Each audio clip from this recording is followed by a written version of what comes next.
नमस्कार विद्यार्थी मित्रांनो, सोशियोलॉजी 2025 आणि 26 समाजशास्त्र विषय घेऊन जर तुम्ही एमपीएससी करत आहात त्यासाठी महत्त्वाची इन्फॉर्मेशन आहे तुमच्यासाठी। हे लक्षात घ्या की तुम्हाला असा प्रश्न येऊ शकतो की आर्य समाज किंवा सत्यशोधक चळवळ यावर तुम्ही समाजशास्त्रीय दृष्टिकोनातून टिप लिहा।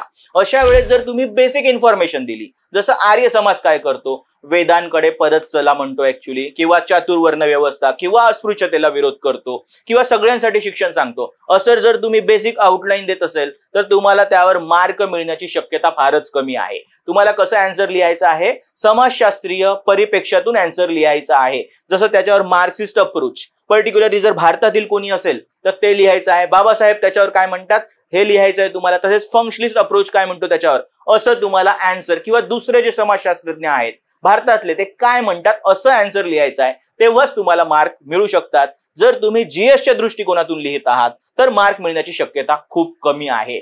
त्यासाठी तुम्हाला स्टेप अप अकॅडमी मध्ये सोशियोलॉजीची बॅच जॉईन करायची आहे। 2025 आणि 26 यांच्या स्वतंत्र बॅचेस अवेलेबल आहेत। धन्यवाद।